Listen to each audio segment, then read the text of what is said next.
नमस्कार, आप सभी का स्वागत है हमारे YouTube channel new rise classes में। आइए आज के इस वीडियो में मिशन यूपी टेट 2020 के लिए हिंदी भाषा के चुने हुए 30 महत्वपूर्ण प्रश्नों पर चर्चा करते हैं। ये प्रश्न परीक्षा की दृष्टि से बहुत ही महत्वपूर्ण प्रश्न है। शुरू करते हैं। पहला प्रश्न है, भाषा स्वयं में है। ऑप्शन दिए हुए, पहला ऑप्शन का संप्रेषण का एक मात्र साधन है। दूसरा है एक नियमबद्ध व्यवस्था है। तीसरा ऑप्शन है एक जटिल चुनौती है। चौथा ऑप्शन का एक विषय मात्र है। इसका जो सही आंसर है वो है ऑप्शन नंबर 1 यानी कि संप्रेषण का एकमात्र साधन है। अगला प्रश्न है, भाषा का प्रयोग किया जाता है। ऑप्शन दिए हुए हैं, पहला ऑप्शन का केवल पाठ्य पुस्तक में होता है। दूसरा है केवल मुद्रित सामग्री में होता है। तीसरा ऑप्शन रखा है जीवन के विभिन्न संदर्भों में होता है। चौथा ऑप्शन रखा है केवल परीक्षा में होता है। इसका जो सही आंसर है वो है ऑप्शन नंबर 3 यानी कि जीवन के विभिन्न संदर्भों में होता है। अगला प्रश्न है, काले बादल में रहती चांदनी की रेखा में कौन सा अलंकार है। ऑप्शन दिए हुए, पहला ऑप्शन रखा है उपमा अलंकार। दूसरा है रूपक अलंकार। तीसरा दे रखा है उत्प्रेक्षा अलंकार। चौथा है श्लेष अलंकार। इसका जो सही आंसर है वो है ऑप्शन नंबर 1 यानी कि इसमें उपमा अलंकार है। अगला प्रश्न है, स्वतंत्रता का विलोम शब्द है। ऑप्शन दिए हुए, पहला ऑप्शन रखा है परतंत्र। दूसरा है गुलाम। तीसरा ऑप्शन दे रखा है परतंत्रता। चौथा ऑप्शन है पराधीनता।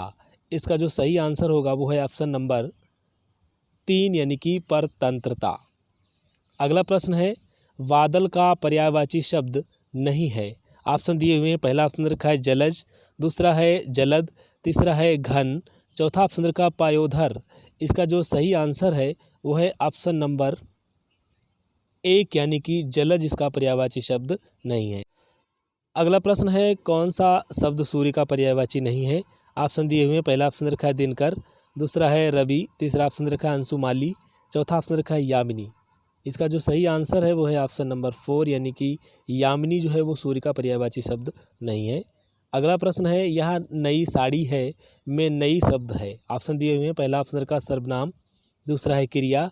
तीसरा है क्रिया विशेषण। चौथा ऑप्शन रखा है विशेषण। इसका जो सही आंसर है वो है ऑप्शन नंबर 4 यानी कि विशेषण। अगला प्रश्न है, पवन का संधि विच्छेद है। ऑप्शन दिए हुए हैं, पहला ऑप्शन का पा धन अवन। दूसरा है पा धन वन। तीसरा ऑप्शन का पो धन अन। चौथा ऑप्शन रखा है पौ धन अन। इसका जो सही आंसर है वो है ऑप्शन नंबर 3 यानी कि पो धन अन। अगला प्रश्न है, मनोरथ का संधि विच्छेद है।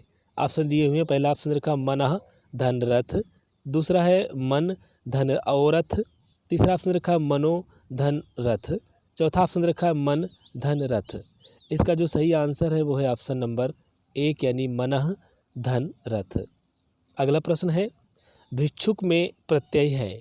ऑप्शन दिए हुए हैं, पहला ऑप्शन रखा है अ। दूसरा है उ। तीसरा ऑप्शन रखा है उक। चौथा ऑप्शन है अक। इसका जो सही आंसर है वो है ऑप्शन नंबर 3 यानी कि उक। अगला प्रश्न है, जो कम जानता हो उसके लिए एक शब्द है। ऑप्शन दिए हुए हैं, पहला ऑप्शन रखा है अज्ञानी। दूसरा है मूर्ख। तीसरा ऑप्शन रखा है अल्पज्ञ। चौथा ऑप्शन रखा है अल्पभाषी। इसका जो सही आंसर है वो है ऑप्शन नंबर 3 यानी कि अल्पज्ञ। अगला प्रश्न है, शुद्ध शब्द है। ऑप्शन दिए हुए हैं, पहला ऑप्शन रखा आनुषंगिक। दूसरा है आनुषंगिक। तीसरा ऑप्शन रखा अनुषंगिक। चौथा ऑप्शन रखा आनुषंगिक। इसका जो सही आंसर है वो है ऑप्शन नंबर 1 यानी कि आनुषंगिक। अगला प्रश्न है, शुद्ध वर्तनी है। ऑप्शन दिए हुए हैं, पहला ऑप्शन रखा सुषमा। दूसरा है सुषमा। तीसरा ऑप्शन रखा है सुषमा और चौथा ऑप्शन है सुषमा। इसका जो सही आंसर है वो है ऑप्शन नंबर 1 यानी कि सुषमा। अगला प्रश्न है, जो युद्ध में स्थिर रहता है के लिए एक शब्द है। ऑप्शन दिए हुए हैं, पहला ऑप्शन रखा है यशस्वी। दूसरा है युधिष्ठिर। तीसरा दे रखा है सत्याग्रही और चौथा ऑप्शन रखा है अश्वारोही। इसका जो सही आंसर है वो है ऑप्शन नंबर 2 यानी कि युधिष्ठिर। अगला प्रश्न है, पुल्लिंग शब्द है। ऑप्शन दिए हुए हैं, पहला ऑप्शन रखा है नदी। दूसरा है पानी। तीसरा ऑप्शन रखा है इलायची। चौथा ऑप्शन रखा है प्यास। इसका जो सही आंसर है वो है ऑप्शन नंबर 2 यानी कि पानी। अगला प्रश्न है, सर्वनाम के कितने भेद हैं? ऑप्शन दिए हुए पहला ऑप्शन रखा है 6, दूसरा है 5, तीसरा दे रखा है 7, चौथा ऑप्शन है 4। इसका जो सही आंसर है वह है ऑप्शन नंबर 1 यानी कि 6 भेद हैं। अगला प्रश्न है अपमान में उपसर्ग है। पहला ऑप्शन रखा है अव, दूसरा है उप, तीसरा ऑप्शन रखा अति, चौथा ऑप्शन है अप। तो इसका जो सही आंसर है वो है ऑप्शन नंबर 4 यानी कि अप। अगला प्रश्न है पराजय में उपसर्ग है। ऑप्शन दिए हुए पहला ऑप्शन रखा है परि, दूसरा है प्र, तीसरा ऑप्शन रखा है परा, चौथा ऑप्शन है आ। इसका जो सही आंसर है वह है ऑप्शन नंबर 3 यानी कि परा। अगला प्रश्न है द्विगु समास का उदाहरण है। ऑप्शन दिए हुए पहला ऑप्शन रखा माता पिता, दूसरा है यथाशक्ति, तीसरा ऑप्शन रखा है नवग्रह, चौथा ऑप्शन रखा है पीताम्बर। इसका जो सही आंसर है वह है ऑप्शन नंबर 3 यानी कि नवग्रह।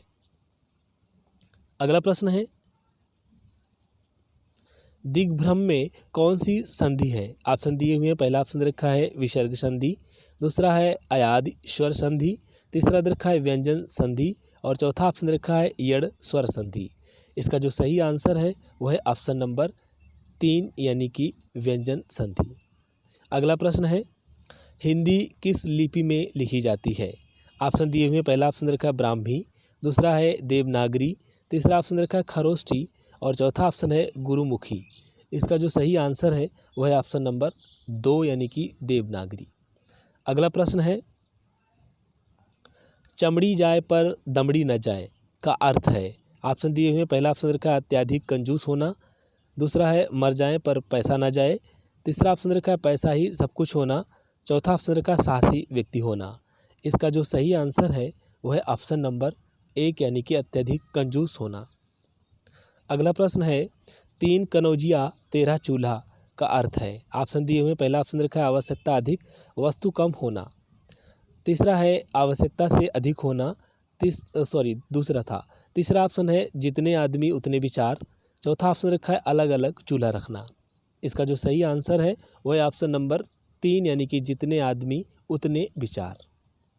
अगला प्रश्न है कोई व्यक्ति किसी को रास्ता कैसे बता सकता है जब वह स्वयं ही मार्ग से इसमें रिक्त स्थान में भरना है? कौन सा आएगा ये बताना है। कोई व्यक्ति किसी को रास्ता कैसे बता सकता है जब वह स्वयं ही मार्ग से है, यानी कि इसमें कुछ भरना है तो क्या आएगा इसमें? ऑप्शन दिए हुए पहला ऑप्शन रखा है अज्ञात, दूसरा है अनिभिज्य, तीसरा दे रखा है अनभिज्य, चौथा ऑप्शन है अवगत। तो इसका जो सही आंसर है वह है ऑप्शन नंबर 3 यानी कि अनभिज्य। अगला प्रश्न है धैर्यवान व्यक्ति विपत्ति में भी नहीं होता है। इसमें क्या आएगा देखिए। ऑप्शन दिए हुए पहला ऑप्शन रखा है अधीर, दूसरा है दुखी, तीसरा दे रखा है चलायमान और चौथा ऑप्शन दे रखा है विचलित। इसका जो सही आंसर है वो है ऑप्शन नंबर 4 यानी कि विचलित। अगला प्रश्न है विस्मय किस रस का स्थायी भाव है? ऑप्शन दिए हुए पहला ऑप्शन रखा हास्य, दूसरा है शांत, तीसरा ऑप्शन रखा अद्भुत, चौथा ऑप्शन है विभीत्स। तो इसका जो सही आंसर है वह है ऑप्शन नंबर 3 यानी कि अद्भुत। अगला प्रश्न है कवि बिहारी मुख्यतः किस रस के कवि हैं? ऑप्शन दिए हुए पहला ऑप्शन रखा है करुण, दूसरा है भक्ति, तीसरा रखा है श्रृंगार और चौथा ऑप्शन रखा है वीर रस। तो इसका जो सही आंसर है वह है ऑप्शन नंबर 3 यानी कि श्रृंगार रस के कवि थे। अगला प्रश्न है सूरदास के गुरु कौन थे? ऑप्शन दिए हुए पहला ऑप्शन रखा है रामानंद, दूसरा है माधवाचार्य, तीसरा ऑप्शन रखा है रामदास और चौथा ऑप्शन दे रखा है वल्लभाचार्य। तो इसका जो सही आंसर है वो है ऑप्शन नंबर 4 यानी कि वल्लभाचार्य। अगला प्रश्न है त्यागपत्र किसकी रचना है? ऑप्शन दिए हुए पहला ऑप्शन रखा है प्रेमचंद, दूसरा है जैनेन्द्र कुमार, तीसरा है अजय, चौथा ऑप्शन रखा है जयशंकर प्रसाद। इसका जो सही आंसर है वो है ऑप्शन नंबर 2 यानी कि जैनेन्द्र। अगला प्रश्न है कथा सम्राट किसे कहा जाता है? ऑप्शन दिए हुए पहला ऑप्शन रखा है प्रेमचंद, दूसरा है निराला, तीसरा ऑप्शन रखा है कबीरदास, चौथा ऑप्शन है जयशंकर प्रसाद। इसका जो सही आंसर है वो है ऑप्शन नंबर 1 यानी कि प्रेमचंद को कथा सम्राट कहा जाता है। तो आज के वीडियो में इतना ही। धन्यवाद। अगर वीडियो पसंद आए तो लाइक ज़रूर करें, शेयर भी करें। अगर आप हमारे चैनल पर नए हैं तो प्लीज़ इसे सब्सक्राइब कर लें, जिससे आपको अगली नोटिफिकेशन भी प्राप्त हो सके। धन्यवाद।